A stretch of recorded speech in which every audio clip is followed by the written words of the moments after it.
అవును, మీకు అర్థమవుతుంది కదా. ఇది కలత రాకుండానే మీలో పరలోక ప్రార్థన చూడకుండా ఎంతమందికి వచ్చి చెప్పండి? కష్టమే. కొద్దిమందికి వచ్చు. తప్పులు లేకుండా ఎవరు చెప్తారు చెప్పండి? కష్టమే. కానీ మనం ప్రార్థన చేశాం, కానీ మనం విడుదల పొందాం. మరి దేవుడు ఒక ప్రార్థన విధానాన్ని సూచించాడు కదా అనంటే, మరి ఇప్పటి వరకు మీరు చెప్పలేదు కదా అన్నది మీ దగ్గర నుంచి రావాలి.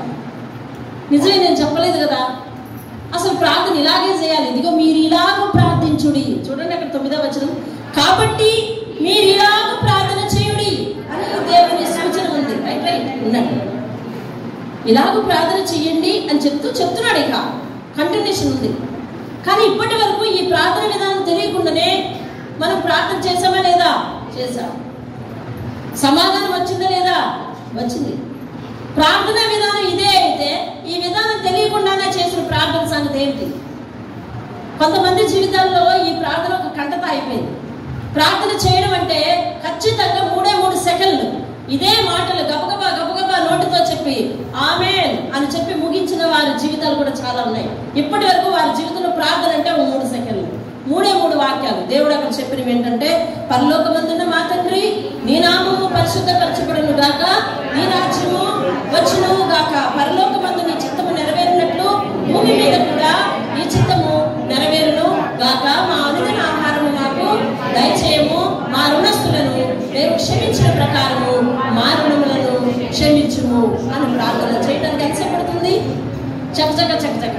అంటే కొంతమంది జీవితాల్లో ప్రార్థన అంటే 3 సెకండ్లకే మిగిలిపోయింది.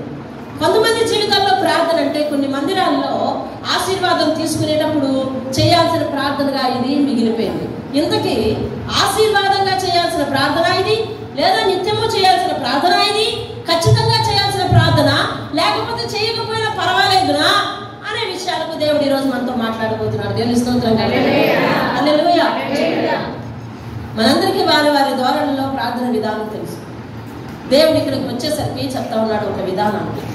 ఆ విధానం ఏంటో నేను చదువుతున్నాను, చూడండి. కాబట్టి మీరు ఇలాగూ ప్రార్థన చేయండి. తల కవర్ చేయండి. మీరు ఇలాగూ ప్రార్థన చేయండి. పరలోకమందున్న మా తండ్రి, నీ నామము పరిశుద్ధపరచబడును గాక, నీ రాజ్యము వచ్చు గాక, నీ చిత్తము పరలోకమందు నెరవేరుచున్నట్లు భూమి యందును నెరవేరును గాక, మా అనుదిన ఆహారము నేడు మాకు దయచేయము, మా రుణస్తులను మేము క్షమించున్న ప్రకారము మా రుణములను క్షమించుము, మమ్మును శోధనలోనికి తేక దుష్టుని నుండి మమ్మును తప్పించుము. దేవునికి స్తోత్రం కలుగును. హల్లెలూయా. ఇది మాదిరి ప్రార్థన. ప్రతి ఒక్కరూ ఈ ప్యాటర్న్ ఫాలో అవ్వాలి. ప్యాటర్న్ అంటే ఒక పద్ధతి. ఆ పద్ధతిలో మనము ఫాలో అవ్వాల్సిన పద్ధతి అది. ఎవరు ఏ విధంగా ప్రార్థన చేయొచ్చు, కానీ ఈ ప్యాటర్న్ ఫాలో అవ్వాలంట. ఏంటో ప్యాటర్న్ అంటే తెలుసు కదా, మీలో చాలా మందికి తెలుసు. ప్యాటర్న్ అంటే ఒక విధానం, పద్ధతి. ఆ విధానం ఫాలో అవ్వాలి. ఇప్పటి వరకు నేను ఇందాక అడిగిన ప్రశ్న, ఇప్పటి వరకు ఇది చేయకుండానే మనం చాలా ప్రార్థన చేసి సక్సెస్ అయ్యాం కదా. మరి ఆ ప్రార్థన దేవుడు ఎందుకు ఆలకించినట్లు? ఆ ప్యాటర్న్ ఉందా లేదా? ఇక మీదట చేయబోయే ప్రార్థనలు ఎలా చేయాలి అనే విషయానికి వస్తే, దేవుడు మరి ఫస్ట్ ఒక మాట చెప్తా ఉన్నాడు. ఏమనంటే, పరలోకమందున్న మా తండ్రి, నీ నామము పరిశుద్ధపరచబడును గాక, నీ రాజ్యము. దేవుని స్తోత్రం. ఈ ఒక్క ముక్క ఒకసారి ఆలోచిస్తే, దేవుడు మనతో మాట్లాడే మాట, మన భక్తి విధానం అంతా కూడా ఇందులోనే, ఈ మాటలోనే ఇమిడి ఉంది. ఎలా? పరలోకమందున్న తండ్రి. మనం ఎవరికి ప్రార్థన చేస్తున్నాము? పరలోకమందున్న దేవుడికి. పరలోకమందున్న దేవుడు ఎలాంటి దేవుడు? ఆ విషయం నీకు తెలియాలి. సర్వశక్తిమంతుడు, సర్వాన్ని సృష్టించిన వాడు. ఎవరికి ప్రార్థన చేస్తున్నావు నువ్వు? ఎటువంటి వానికి ప్రార్థన చేస్తున్నావు? పరలోకమందున్న మా తండ్రి అనే మాటలో నువ్వు దేవుని ఎంతగా అర్థం చేసుకోవాల్సి ఉంది. అతను ఎవరు? ఎటువంటి వాడు? పరలోకమందు ఉన్నాడు.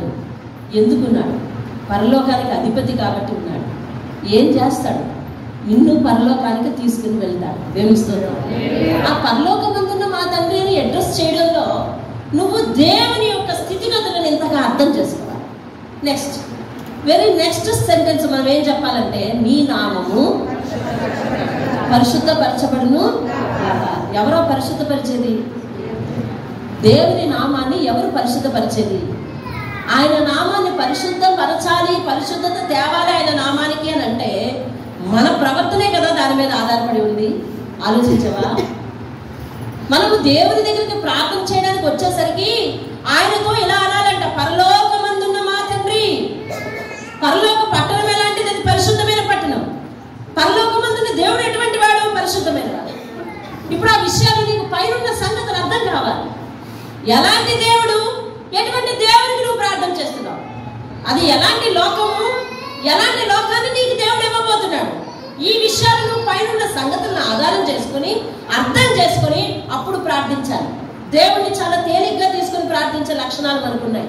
దేవుడు ఎప్పుడైనా క్షమిస్తాడు, ఏం చేసినా క్షమిస్తాడు, ఎలా ఉన్నా పర్వాలేదు నేను అనుకునే సంగతులు చాలా ఉన్నాయి.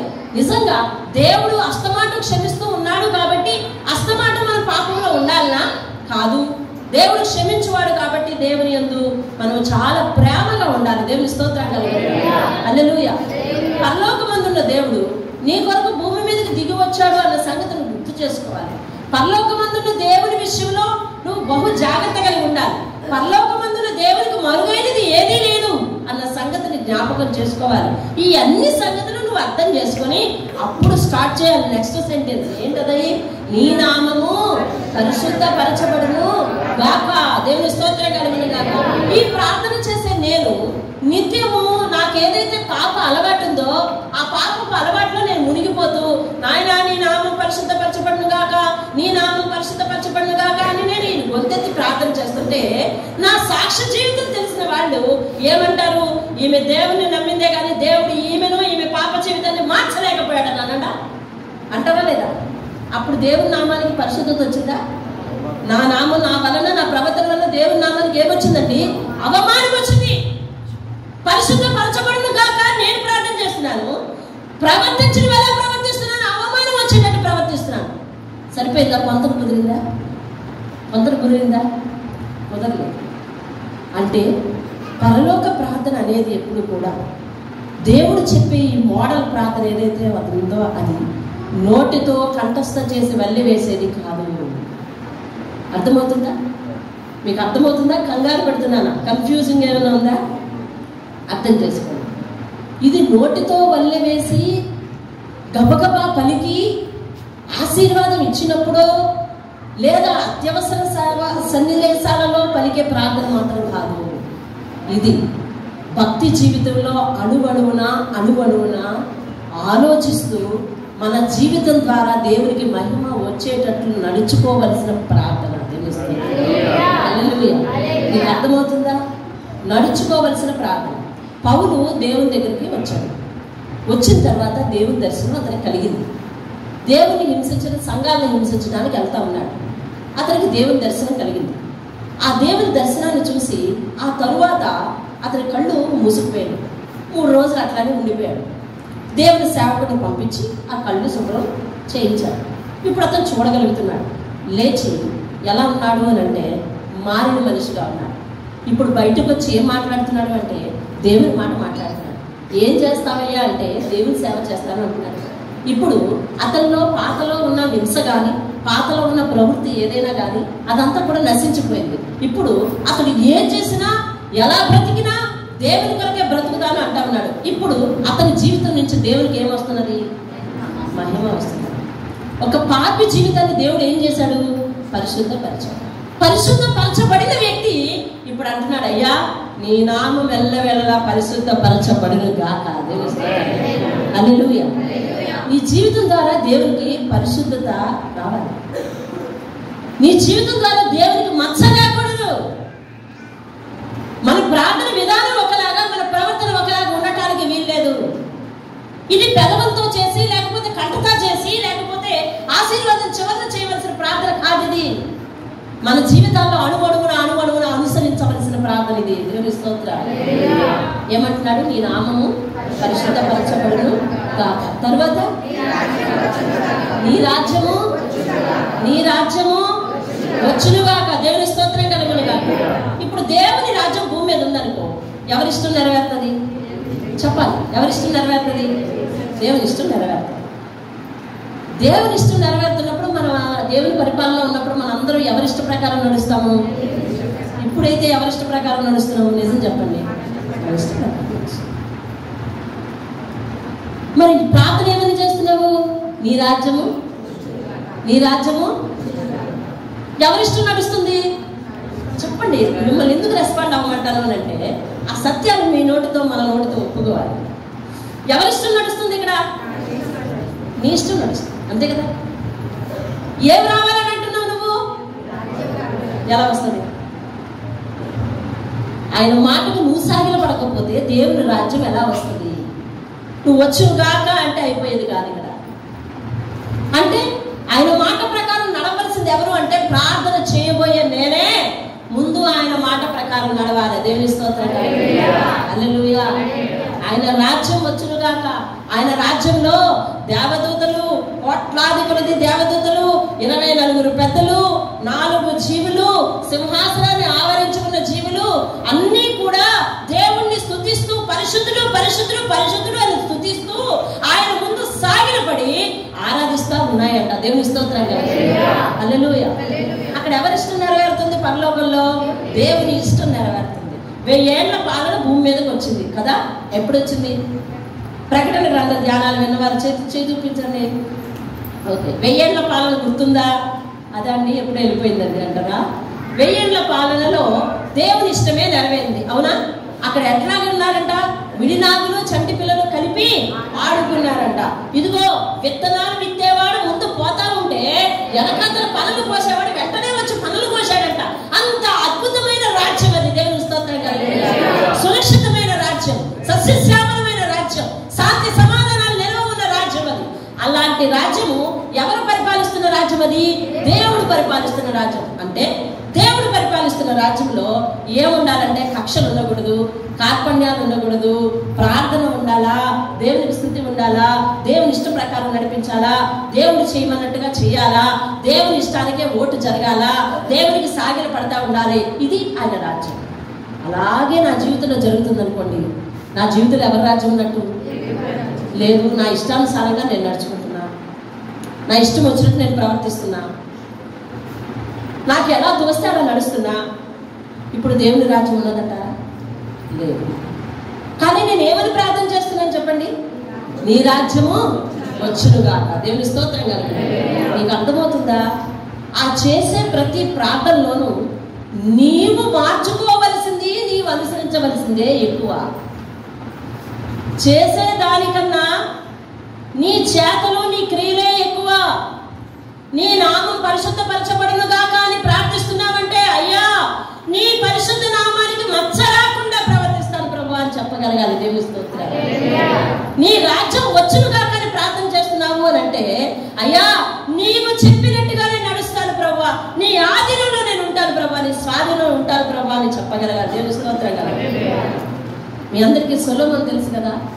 తెలుసా? సొలొమోను తెలుసా? తెలుసు. సొలొమోను దేవుని చేత బహుగా ఆశీర్వదింపబడి ఒక పెద్ద యెరూషలేము మందిరం కట్టి తర్వాత పెద్ద పురము కట్టుకుని నివాసం కట్టుకుని అందులో నివాసం ఉన్నాడా? ఇంత ఆశీర్వాదానికి కారణం ఎవరన్నాడు? దేవుడే అన్నాడు. ఎవరన్నాడు? సొలొమోనే అన్నాడు ఆ మాట. ఇంత ఆశీర్వాదానికి కారణం ఎవరంట? దేవుడే అన్నాడు. అంతా బాగానే ఉంది. కొద్ది కాలం తర్వాత అతడు విగ్రహారాధనలోనికి మునిగిపోయాడు. అది ముగింపు. అవునా? ఒక వ్యక్తి జీవితం దేవుని ఆశీర్వాదంతో మొదలై చివరికి భ్రష్టత్వంతో ముగిసింది అని అంటే తన జీవితంలో దేవుని యొక్క రాజ్యం వచ్చిందా? ఎవరిచ్చిన ఆశీర్వాదం? ఎవరు చేశారు అదంతా? ఆ ఫలింపంతా. కానీ ముగింపు ఎక్కడ? విగ్రహారాధన దగ్గర, భ్రష్టత్వం దగ్గర. ఇప్పుడు ఆ వ్యక్తి జీవితంలో దేవుని నామం పరిశుద్ధపరచబడిందా? అపవిత్రపరచబడింది. ఆయన జీవితంలో దేవుని ఇష్టం నెరవేరిందా? నెరవేరలేదు. తన ఇష్టమే నెరవేరింది. అంటే ఒక భక్తిపరుడు నేనేం చేస్తున్నాను, ఏ పని చేస్తున్నాను, ఎలా ప్రవర్తిస్తున్నాను, దేవుడిచ్చిన ఆశీర్వాదంలో ఉన్నావా, ఎలా ప్రవర్తిస్తున్నావు, ఆశీర్వాదంలో లేవా, ఎలా ప్రవర్తిస్తున్నావు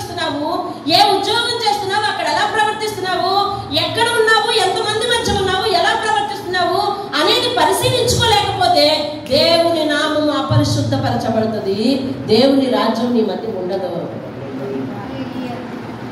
ప్రార్థన అయితే అతను ఇంటి దగ్గర బయలుదేరేటప్పుడు ప్రార్థన చేసుకుని బయలుదేరాడు, ఇదే 4 ముక్కల ప్రార్థన. మళ్ళీ ఇంటికి వచ్చాక ప్రార్థన చేసుకుంటాడు, ఏదంటే ఇదే 4 ముక్కల ప్రార్థన. ఈ లోపల బయట తిరిగి వచ్చినంతసేపు స్నేహితుల మధ్య పనిచేసే చోట ఇక అతని ప్రవర్తన దేవునికి బహు కష్టంగా ఉంటే, దేవుని రాజ్యం భూమి మీదకి ఎప్పుడు వచ్చేది? ఎవరు చేస్తారు అంటే నేను తప్ప మీరందరూ దేవుని మాటను పాటిస్తే నా జీవితంలోనికి ఆ ప్రార్థన నెరవేరుతుందా? నెరవేరుతుంది. ఒకవేళ దేవుడు మిమ్మల్ని అందరినీ, మీ ప్రార్థన ఆలకించి మిమ్మల్ని అందరినీ ఆశీర్వదించి దేవుడే కనుక మిమ్మల్ని పరలోకానికి తీసుకెళ్తే మీ ఆశీర్వాదంతో నేను కడుపు నింపుకోగలనా? లేదు. అంటే ఎవరి జీవితంలో ఆ ప్రార్థన ఎవరికి వారే దానిని పాటించేవారుగా ఉంటేనే ఆ ప్రార్థన నెరవేరుతుంది. దేవుని స్తోత్రం కలుగుతుంది. మీకు అర్థమైందా? పరలోకమందున్న మా తండ్రి, నీ నామము ఎవరి ద్వారా పరిశుద్ధపరచబడాలి? నా ద్వారా, నా జీవితం ద్వారా. యోధా వెళ్ళాడు. ఎక్కడికి వెళ్ళాడు? పెద్దల దగ్గరికి వెళ్ళాడు. అతన్నా తీసుకొచ్చి నేను అప్పచెప్తాను. ఏ యోధ అండి? ఇస్కరియోతు యోధ. అర్థమైందా?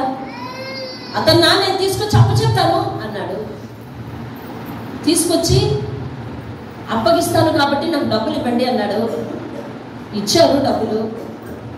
వచ్చాడు, చెప్పిన పని చేశాడు, తీసుకున్న డబ్బులకి న్యాయం చేశాడు. ఏమి ఇప్పుడు దేవుడు అతను ఏం చేశాడు? అమ్మేశాడు. ఎవరికి అమ్మేశాడు? అన్యాయానికి అమ్మేశాడు, హింసకు అమ్మేశాడు, బలత్కారానికి అమ్మేశాడు, దౌర్జన్యానికి అమ్మేశాడు. అమ్మేసిన తర్వాత వారు పెడుతున్న హింసలు చూసి, అయ్యో నేను సత్యాన్ని అమ్మేశానే అని చెప్పి తిరిగి వచ్చి ఉరిపెట్టుకున్నాడు. ఇప్పుడు అతను ఫలించాడా? లేదు. మరి ఏమయ్యాడు? నశించిపోయాడు, బలవన్మరణానికి గురి అయ్యాడు. ఎందుకని? దేవునితోనే కలిసి తిరిగాడు కానీ, దేవునితోనే ఉన్నాడు కానీ, దేవుణ్ణి ఎంత జాగ్రత్తగా పాటించాలి అనే విషయంలో ఫెయిల్ అయ్యాడు అతను. ఈరోజు మనం చేస్తుంది కూడా అదే. దేవుని ఎంత జాగ్రత్తగా ఫాలో అవ్వాలి అనే విషయాలు మనకు తెలియదు. దేవుని దగ్గరికి వస్తావా? వస్తాం. ఎలాంటి ప్రతికూల పరిస్థితులు ఉన్నా దేవుని దగ్గరికి వస్తావా? వస్తాం. దేవుని కొరకు ఏమైనా అడిగితే ఇస్తావా? ఇస్తాము. ఏమైనా చేయాలంటే కష్టపడతావా అంటే కష్టపడతాం. కానీ మన మాట తీరు మార్చుకున్నంత వరకు, మన హృదయం మార్చుకున్నంత వరకు దేవుని నామం పరిశుద్ధపరచబడదు, దేవుని రాజ్యం నీ జీవితంలోకి రాదు. అందరితో పాటు మనం కూడా నడుస్తూ ఉంటాం అంతే. అర్థమవుతుందా? అందరితో పాటు మనం నడుస్తూ ఉంటాం అంతే. ఇది ఒకనాటితో, ఒక రోజుతో అయితే సరి. రేపు అంతే, ఎల్లుట అంతే, వచ్చేవారం అంతే, ఆపై వచ్చేవారం అంతే. దేవుని వాక్యాన్ని వింటున్నాం, వెళ్తున్నాం, మన జీవితాన్ని మార్చుకోలేదు, మన హృదయాన్ని మార్చుకోలేదు, మన హృదయంలో మార్పు రాలేదండి. మనం ఎప్పుడు ఎలా మాట్లాడతామో అలాగే మాట్లాడుతున్నాం, ఎప్పుడు ఎలా ఉంటామో అలాగే ఉంటున్నాం. అలాంటప్పుడు దేవుని నామం నా జీవితంలో పరిశుద్ధపరచబడేది జరగదు. ఇప్పుడు పరలోక ప్రార్థన మనసుతో, ప్రవర్తనతో ముడిపెట్టుకుని చేయాల్సిన ప్రార్థన అండి. దేవుని స్తోత్రం కలుగుతుంది. హల్లెలూయా. దేంతో ముడిపెట్టుకోవాలి? మనసుతో, ప్రవర్తనతో ముడిపెట్టుకుని చేయాలి. దేవుని స్తోత్రం. రెండవదిగా ఏం మాట్లాడాడు చూడండి. ఇది ఈ రోజుతో అయితే ముగిస్తా, లేకపోతే వాయిదా వేస్తా. దేవుడు ఎలా నడిపిస్తే అలా. చదవండి. నీ చిత్తము పరలోకమందు నెరవేరుచున్నట్లు భూమి యందును కూడా నెరవేరును గాక. ఆయన చిత్తము పరలోకంలో నెరవేర్చబడుతుంది. అంతేనా? ఆ మాట అక్కడే కదా, దాని అర్థం అదేనా? ఆయన చిత్తం ఎక్కడ నెరవేర్చబడుతుందండి? పరలోకంలో నెరవేర్చబడుతుంది. పరలోకంలో దూతలందరూ ఎంతసేపు ఏం చేస్తారంటే తెలుసా? సాగిల పడతా ఉంటారంట, నిలువెత్తు ఆరాధన చేస్తూ ఉంటారంట, ఆయన నామాన్ని స్తుతిస్తూ ఉంటారంట, ఎప్పుడు కీర్తన పాడుతూనే ఉంటారంట, ఎప్పుడు చప్పట్లు కొడుతూ ఆరాధన చేస్తూనే ఉంటారంట. కోట్లాది కొలది దూతలు ఒకే గణంతో ప్రార్థన చేస్తూ ఉంటే అక్కడ ఎంతో మరి ఆ ప్రార్థన ధూపం పైకి ఎగుస్తూ ఉంటుందంట. పరలోకంలో ఆయన రూపాన్ని దేవుడు వర్ణిస్తూ ఆ చుట్టూ ఉన్న దేవదూతలు ఎలా ఆరాధన చేస్తున్నారో అక్కడ ప్రకటన గ్రంథంలో రాసి ఉంచారు. ఇప్పుడు వినండి. పరలోకంలో ఆయన చిత్తం నెరవేరుతుంది. ఆయన చిత్తం ఏమిటి? ప్రతి ఒక్కరూ కూడా మంచి హృదయంతో ఆరాధించడం. దేవుని స్తోత్రం కలుగును. ప్రతి మనస్సు ప్రార్థన చేయటం ఆయన చిత్తం. ఎప్పుడైతే నువ్వు ప్రార్థనలో కట్టుబడ్డావో మొత్తం నీ ప్రవర్తన అంతా కూడా దేవుని పాదాల దగ్గర కట్టుబడిపోతాడు. దేవుని పాదాల దగ్గర ఎప్పుడైతే కట్టుబడిపోతుందో అప్పుడు దేవుడు ప్రత్యేకంగా నిన్ను నిర్మిస్తూ ఉంటాడని. దేవుని స్తోత్రం కలుగును. హల్లెలూయా. మీకు బాగా అర్థమయ్యేటట్టు చెప్తాను. సౌలు చాలా దుర్మార్గుడు కదా, చాలా నీచుడు. ఇక అతని గురించి చెప్పమంటే నిలబడి తెగతిట్టేస్తాం. అలాంటి వాడు దేవుని పాదాల దగ్గర ఎన్ని రోజులు ఉండిపోయాడు చెప్పండి? 3 రోజులు ఉండిపోయాడు. 3 రోజులు ఉపవాసంతో ఉండిపోయాడు. ఓ పక్క నేత్రాలు కనపడలేదు, అలా ఉండిపోయాడు అంతే. ఇక అక్కడి నుంచి ప్రార్థనలోంచి పైకి లేచాడు. స్వస్థత కలిగింది అతనికి, కళ్ళు స్వస్థత పరచబడ్డాయి. ఒక సేవకుడు వచ్చి ప్రార్థన చేశాడు. ఇప్పుడు అతడు లేచిన తర్వాత ఎలా ఉన్నాడు? పాత సౌలేడి చచ్చిపోయాడు, పాత గర్భం ఏది చచ్చిపోయాడు, పాత కిరాతకం ఏది చచ్చిపోయింది, పాత దౌర్జన్యం ఏది చచ్చిపోయింది, ఆ హంతకుడు ఏడి చచ్చిపోయాడు. ఏడి పాత వ్యక్తి చచ్చిపోయాడు. మరి ఇప్పుడు బ్రతికునేది ఎవరు? క్రీస్తులోని నూతనమైన వ్యక్తి. దేవుని స్తోత్రం కలుగును. ఎప్పుడైతే మన పాప జీవితాన్ని, పాత జీవితాన్ని దేవుని పాదాల దగ్గర కట్టేసి పడేసుకొని, ప్రభువా నీ చిత్తమే నా జీవితంలో నెరవేర్చు నాయనా అని నువ్వు ప్రార్థన చేస్తావో దేవుడు ఏం చేస్తాడంటే ఆ జీవితాన్ని తిరిగి అక్కడి నుంచి నూతనంగా నిర్మిస్తూ ఉంటాడంటే. దేవుని స్తోత్రం. నువ్వు బయటకు వచ్చిన తర్వాత ఒక నూతనమైన వ్యక్తివి, బయటకు వచ్చిన తర్వాత నీది ఒక నూతనమైన వ్యక్తిత్వం, బయటకు వచ్చిన తర్వాత నీది నూతనమైన మనస్తత్వం, బయటకు వచ్చిన తర్వాత ఒక నూతనమైన ఆత్మీయ జీవితం, బయటకు వచ్చిన తర్వాత నీ హృదయం పరిశుద్ధపరచబడిన హృదయం, నీ నోరు పరిశుద్ధపరచబడిన నోరు. అది దేవుని స్తోత్రం. 30 సంవత్సరాలు అయిందండి దేవుని నమ్మి అని రొమ్ము గుద్దుకుంటా, పావు గంట వాళ్ళతో మాట్లాడు, పరమభూతులన్నీ బయటకు వస్తాయి. ఏం మారలేదో తెలుసా? నోరు మారలేదు, హృదయం మారలేదు. 30 సంవత్సరాలను రొమ్ము గుచ్చుకుంటే లాభమేమైంది? నూతన నిర్మాణం జరగలేదు, దేవుని పాదాల దగ్గర నిర్మాణం జరగలేదు. నువ్వు ఎలాగ వచ్చావో అలాగే ఉన్నావు, నడుస్తున్నావన్న పేరు మాత్రం ఉన్నది. ప్రకటన గ్రంథంలో సార్దీస్ అనే సంఘముతో దేవుడు చెప్పిన మాట ఏంటంటే, ఓ సార్దీస్ సంఘమా నీ మాట విను, నువ్వు జీవిస్తున్నావన్న పేరు మాత్రం ఉంది. కానీ నా దృష్టిలో నీ ఆత్మీయ జీవితం చచ్చిపోయినట్టుగా ఉంది. నువ్వు మృతుడవే, నువ్వు మృతుడవని చెప్తున్నాడు. మన జీవితం, మన ఆత్మీయ జీవితం మనం చెప్పుకుంటే కాదు, దేవునికి నచ్చాలి. దేవునికి నచ్చిన విధంగా మారిందో లేదో నిన్ను నువ్వే టెస్ట్ చేసుకోవాలి. దేవుడు ఒకసారి సంఘంతో చెప్తాడు అద్భుతంగా. మన గురించి బాగా తెలిసిన వ్యక్తి ఎవరంటే తెలుసా? చెప్పండి. ఎవరు? సతీష్. ఎవరు? నీ గురించి బాగా తెలిసిన వ్యక్తి ఎవరు? నువ్వే. నా గురించి బాగా తెలిసిన వ్యక్తి నేనే. ఇప్పుడు నేను చెప్పగలను, దేవుని దగ్గరికి వచ్చి నేను మారేనా లేదా? నువ్వు చెప్పకూడదు, నేను నా అంతరాత్మతో చెప్పాలి. నువ్వు మారేవే అని చెప్పాలి. నీ మాట తీరిపోయింది, నీ ప్రవర్తన పోయింది, మారింది, నీ జీవితం మారింది, నీ నాలుగుతో నువ్వు ఉచ్చరించే మాటలు మారిపోయాయి, నీ పాప జీవితం, పాప తలంపులు మారిపోయినాయి. ఇప్పుడు మన హృదయంలో ఎవరి చిత్తం నెరవేర్చబడుతుంది అని అంటే చెప్పండి, దేవుని చిత్తం నెరవేర్చబడుతుంది అని తెలిసిపోద్ది ఎవరికి వాళ్ళకి. అందుకని అంటున్నాడు, నీ చిత్తము పరలోకములో ఎలా అయితే నెరవేరుతుందో ప్రభువా, అలాగూ భూమి యందు అనగా భూమి మీద నా యందు అనగా నా హృదయము యందు కూడా నెరవేరునుగాక. దేవుని స్తోత్రం. నా హృదయంలో నీ ఇష్టమే నెరవేరునుగాక, నా జీవితంలో నీ ఇష్టమే నెరవేరునుగాక. నేను నీ మాటకు సాగిలపరచుకుందునుగాక. నీ మాట ఏది వినిపిస్తుందో అలాగే నా హృదయాన్ని సాగిలపరచుకుందునుగాక, మార్చుకుందునుగాక అని ప్రార్థిస్తున్నాడు. దేవుని స్తోత్రం. ఇప్పుడు చెప్పండి, పరలోక ప్రార్థన అది, ప్రవర్తన ప్రార్థన అది. ప్రవర్తన ప్రార్థన. దేవుని స్తోత్రం. అది నోటితో వల్లివేసేది కాదు, గబగబా కంటతా పట్టి చెప్పేది కాదు, ఆశీర్వాదం చివర ఆనవాయితీగా పలికేది కాదు. పరలోక ప్రార్థన అనగా నీలో పరివర్తన చెందించే ప్రార్థనది. దేవుని స్తోత్రం. ప్రవర్తన మార్పు తీసుకొచ్చే ప్రార్థనది. కాబట్టి చాలా సంఘాలు దీనిని చదవు. కొన్ని సంఘాలు దీన్ని చదువుతాయి. ఎలాగ చదువుతాయంటే చివరిలో చదువుతాయి.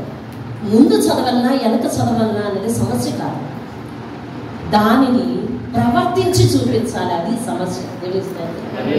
అల్లెలు నీకు అర్థమైందా? పరలోక ప్రార్థన అనేది ప్రవర్తనతో చేసే ప్రార్థన, పరివర్తన తెచ్చుకొని చేసే ప్రార్థన. ఇది దేవుని స్తోత్రం కలగలేదు. పరివర్తన తెప్పించుకోవటానికి చేసే ప్రార్థన, దేవుని దగ్గర మరి ఆ యొక్క ప్రవర్తన మార్పు వచ్చింది ప్రభువా అని ఒప్పుకొని చేసే ప్రార్థన అండి ఇది. దేవుని స్తోత్రం. హల్లెలూయా. అంతా మనం సగభాగానికి వచ్చాం, మిగిలిన సగభాగం వచ్చేవారు. పరలోక ప్రార్థన మిగిలిన సగభాగం వచ్చేవారు. 1వ దినవృత్తాంతాలు 7వ అధ్యాయం 14వ వచనం. ఓ మాట చూడండి. ప్రభువైన యెహోవా సొలొమోను చేసిన ప్రార్థనకి జవాబుగా ఒక మాట చెప్తా ఉన్నాడు. ఏమనంటే 7వ అధ్యాయం 1వ దినవృత్తాంతం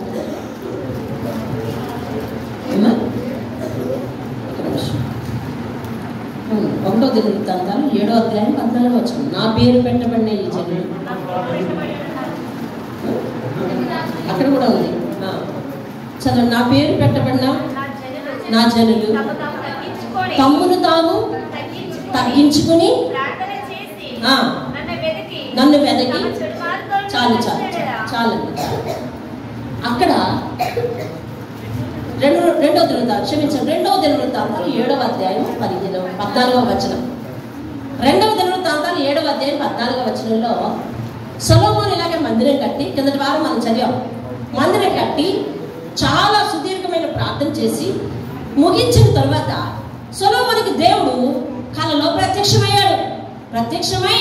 అన్నాడు, అయ్యా నా పేరు పెట్టబడిన ఈ జనులు తమ్మును తాము తగ్గించుకొని ప్రార్థన చేసి. చాలు చాలు. ఇక్కడ చాలా చెప్పాడు. పరలోక ప్రార్థనకి అర్థం పట్టే సూచనలు అన్నమాట అక్కడ. దేవునికి స్తోత్రం కలుగుతుంది. ఇక్కడ పరలోక ప్రార్థన, అక్కడ దేవుడు చెప్పిన ప్రార్థన, రెండు పక్కన పెట్టాడు. అక్కడ ఏమన్నాడంటే దేవుడు తమ్మును తాము తగ్గించుకొని, అది ఫస్ట్. నిన్ను నీవు తగ్గించుకోకపోతే ఆయన నామం పరిశుద్ధపరచబడదు. నిన్ను నీవు తగ్గించుకోకపోతే ఆయన రాజ్యము రాదు. ఆయన ఎటువంటి దేవుడో వెతకకపోతే పరలోకమందున్న మా తండ్రి అని నువ్వు గట్టిగా అరవడం వల్ల ప్రయోజనం లేదు. ఆయన సూచించాడు సొలొమోనుకి ఎలా చేయాలి, ఎలా ఉండాలి అని. సేవ అది. ఇక్కడ పరలోక ప్రార్థన రెండు పక్కన పెట్టుకుంటే పరలోక ప్రార్థన ప్రవర్తన మార్పుతో కూడిన ప్రార్థన. దేవుని స్తోత్రం. హల్లెలూయా. ఇప్పుడు పరలోకమందున్న దేవుడు ఎట్లాంటి వాడో తెలుసుకుని ప్రార్థన చేయాలి, ఒకటి. రెండోది, తమ రాజ్యము, నీ రాజ్యము వచ్చును గాక అంటే దేవుని ఇష్ట ప్రకారమే నువ్వు నడవాలని లోపరుచుకోవాలి, ఒకటి. పరలోకమందు నీ చిత్తము నెరవేరినట్లుగా భూమి మీద కూడా నెరవేరును గాక అంటే భూమి మీద చాలా మంది ఉన్నారు. మీరందరూ పాటిస్తారని నేను పాటిస్తానని మీరు అందరూ ఎవరు పాటించేది దేవుని మాట. కాబట్టి ఎవరికి వారే భూమి యందు అంటే భూమి మీద నా హృదయం అందు అని మార్చుకోవాలి. దేవుని స్తోత్రం. ఎలాగైతే చదవండి. నీ చిత్తము పరలోకమందు నెరవేరినట్లు భూమి యందున్న నా హృదయం అందు నెరవేరును గాక. దేవుని స్తోత్రం కలిగి. అలా దేవుని రాజ్యం రావాలన్నా, దేవుని నామం పరిశుద్ధపరచబడాలన్నా, ఆయన మాట నెరవేరాలన్నా ముందు మారవలసింది ఎవరు అంటే నేను. నా యందు ఆయన మాట నెరవేరాలంటే మారాల్సింది నేను. ఆయన రాజ్యం రావాలి అంటే చేసి చూపించాల్సింది నేను. ఆయన నామం ఎంత పరిశుద్ధమైనదో ప్రవర్తించి చూపించాల్సింది నేను. అప్పుడు నేను పరలోక ప్రార్థన చేశాను అనుకో, దేవుడు ఆమెన్ అంటాడు. దేవుని స్తోత్రం. అవును గాక అంటే చివరిలో ఏమనాలి దేవుడు? ప్రార్థన చేసేది ఎవరు? నువ్వు. ఆమెన్ అనాల్సింది ఎవరు? ఆయన. నేను నా ఇష్టానుసారంగా తిరిగేసి వచ్చి నాయనా నీ నామం పరిశుద్ధపరచబడును గాక అంటే ఆమె ప్రార్థన. ఆమెన్ అనాలి కదా ఆయన. ఆమెన్ అనాలి అని అంటే ఆ మాటకు తగినట్టుగా నేను మారి ప్రార్థించాలి. దేవుని స్తోత్రం కలుగుతుంది. కాబట్టి పరలోక ప్రార్థన కంఠస్థ ప్రార్థన కాదు, పరలోక ప్రార్థన పరివర్తన ప్రార్థన. హల్లెలూయా. మారు మనసు తెచ్చుకునే ప్రార్థన, పరివర్తన చెంది చేసే ప్రార్థన. దేవునికి స్తోత్రం. హల్లెలూయా. మిగిలిన భాగం వచ్చేవారు నేర్చుకుందాం. మోకరించి మిగిలిన భాగం వచ్చేవారు నీ హృదయంతో ప్రశ్నింప చేసుకో. ఆయన చిత్తం నీ హృదయంలో నెరవేరుతుందా? ఆయన ఏది మాట్లాడమంటున్నాడు అదే మాట్లాడుతున్నావా? కీర్తనలు 50వ అధ్యాయంలో చెప్తాడు, నీవు నీ సహోదరునితో కూర్చున్నప్పుడు నీ సహోదరుని మీద కొండెములు చెబుతావు, దొంగను చూసినప్పుడు దొంగతో ఏకీభవిస్తావు, వ్యభిచారిని చూసినప్పుడు వ్యభిచారితో ఏకీభవిస్తావు. ఇట్టి పనులు నువ్వు చేసిన నేను మౌనంగా ఉంటున్నాను అని చెప్తాడు అక్కడ. అవునా? ఎవరితో పడితే వారితో ఏకీభవిస్తూ ఉంటామా? ఏ మాట పడితే ఆ మాట మాట్లాడేస్తూ ఉంటామా? ఈ మాట నా మీదకి వస్తుందని భయం లేదా? పరలోకమందున్న దేవునికి ఏది మరుగు లేదని తెలీదా? అయితే అది పరలోకమందు ఉన్నాడని నీకు ఎలా తెలుసు? పరలోకమందున్న దేవునికి నువ్వు ఎలా భయపడుతున్నట్టు? దేవుడు ప్రశ్నిస్తున్నాడు ఈ ప్రశ్న. పరలోకమందున్న మా తండ్రి అని నువ్వు అనగలగాలి అంటే పరలోకమందున్న దేవుడు ఎటువంటి వాడో నువ్వు గుర్తించాలి. ఆయన ఉన్నతుడు, మహోన్నతుడు, ఆయన మరుగైనది ఏది లేదన్న సంగతి నీకు తెలియాలి. నీ రాజ్యం వచ్చునుగాక అంటే, అయ్యా నువ్వు రాజువి, నేను అందులో సభ్యుడిని, నీవు చెప్పినట్టు నడుస్తాను ప్రభు అని లోపడాలి. నీ చిత్తం పరలోకమందు నెరవేరినట్లు భూమి యందు నెరవేరునుగాక అంటే, భూమి మీద ఉన్న నువ్వే నీ హృదయం అంతే ఆయన ఇష్టం నెరవేరాలి. అలా నీ హృదయాన్ని సాగిలపరచుకోవాలి. నా ఇష్టం నాదే, నువ్వు చేయమన్న ప్రార్థనే, నీ దారి నీదే అనేటట్టు దేవునితో ఉండకూడదు.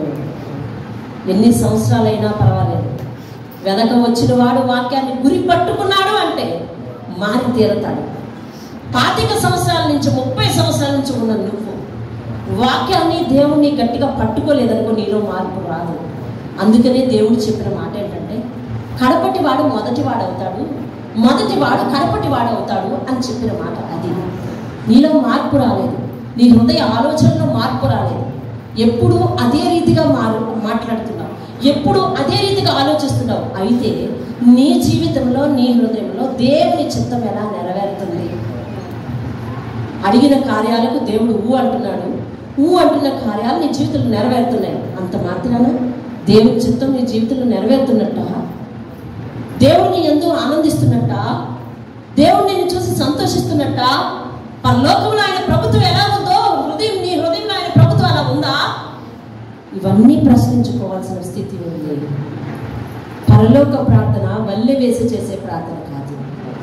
పరలోక ప్రార్థన కంటతా చేసే ప్రార్థన కాదు. పరలోక ప్రార్థన ఆచారంగా చేసే ప్రార్థన కాదు, అనుసరించి చేసే ప్రార్థన. పెదవులతో చేసేది కాదు, పరివర్తన చెంది చేసే ప్రార్థన.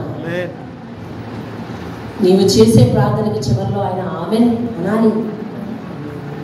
నీ ప్రార్థనతో వంత పాడి ఆయన ఆమెన్ అనగలడా? నీ ప్రవర్తన చూసి ఆయన ఆమెన్ అనే విధంగా ఉండాలి. అలా సాగిల పడిపోవాలి. ఆయన ప్రార్థన ప్రార్థన చేస్తున్నాను, పరిశుద్ధులని నీ పరిశుద్ధ పాదాలకు ఇంకా నీ పరలోక ప్రార్థనలో ఉన్న మర్మాలు మాకు తెలియచేయాలి.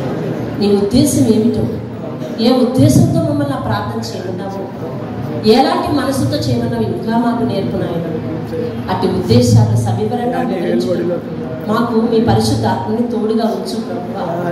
ఆ పరిశుద్ధాత్మను మాకు బోధిస్తూ ఉంటే మేము విని సాగిల పట్టుకు సహాయం చేయాలి. మా పాప జీవితాన్ని మా దగ్గరే నిలవబెట్టుకుని నీ రాజ్యం వచ్చునుగాక, నీ చిత్తం నెరవేరుగాక అంటే నీకు బాధ కలుగుతుందని సెలవిచ్చారు ప్రభువా.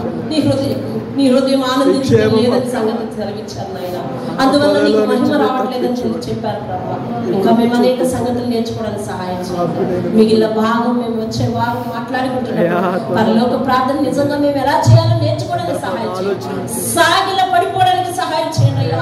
పరలోకమందున్న నిన్ను ప్రతిష్టాత్మకంగా అర్థం చేసుకోవడానికి సహాయం చేయండి. నిజమైన పరిశుద్ధమైన జీవితం, పరిశుద్ధమైన హృదయం, పరిశుద్ధమైన నోరు, పరిశుద్ధమైన అవయవాన్ని కలిగి జీవించడానికి సహాయం చేయండి. నీ చిత్తము నిజముగా మా అందరి జీవితాలను నెరవేర్చండి.